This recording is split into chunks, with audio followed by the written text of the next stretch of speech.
Namaskar, I am Anubhav Ranjan and you are watching Ritam.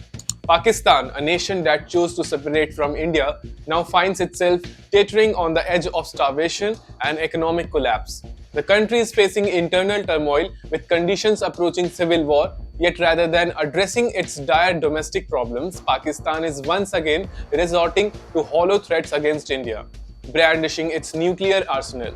In a display of arrogance and desperation, former Pakistani Lieutenant General Khalid Kidwai has once again threatened India, boasting that Pakistan has nuclear weapons capable of striking any corner of India. Even in retirement, Kidwai clings to power within the Pakistani military establishment, serving as an advisor to the National Command Authority, the organization overseeing Pakistan's nuclear weapons. However, this is the same Pakistan that, while rattling its nuclear sabers, is begging for aid from India and other nations to keep its economy afloat. India and Pakistan both possesses nuclear capabilities, but the difference between the two nations couldn't be starker. While India exercises restraint and responsibility with its nuclear power, focusing on progress and global cooperation, Pakistani military leaders and their cohorts consistently issue reckless nuclear threats, trying to mask the crumbling state of their nation. Pakistan boasts about its nuclear stockpile of 170 bombs as if this is some great achievement. Meanwhile, India has 172 nuclear weapons and a sophisticated missile defense system, the S-400, purchased from Russia to counter any threat from Pakistan. Yet, for all its claims of military might, what's truly astonishing is that Pakistan's leaders are carrying more begging bowls than missiles. Their prime minister and generals roam the world pleading for financial and while their people suffer. Their prime minister and generals roam the world pleading for financial aid while their people suffer. Recently, former Pakistani Prime Minister Nawaz Sharif made a telling statement during the SCO summit.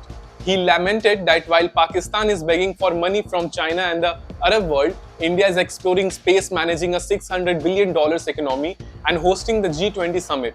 His words highlight the glaring reality: there is no comparison between India's rise as a global power and Pakistan's self-inflicted descent into chaos. Pakistan's leaders, instead of working on improving their broken economy, are wasting time issuing nuclear threats, trying to distract their starving population from the grim reality. The truth is, Pakistan is a nuclear power in name only, starving, bankrupt, and overrun by terrorism.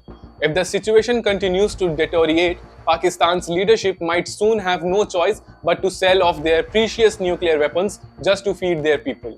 Rather than issuing empty threats to India, Pakistan's generals should focus on providing their citizens with the basic necessities they are crying out for: food, electricity, and jobs. The people of Pakistan deserve better than to be held hostage by leaders more interested in posturing with nuclear weapons than in saving their own country from collapse. India remains prepared and secure, while Pakistan's leaders continue to chase delusions of power as their nation disintegrates. In the end, nuclear threats are no substitute for governance. Pakistan's leadership would do well to remember that a country's strength lies not in its bombs but in the well-being and prosperity of its people. Jai Hind.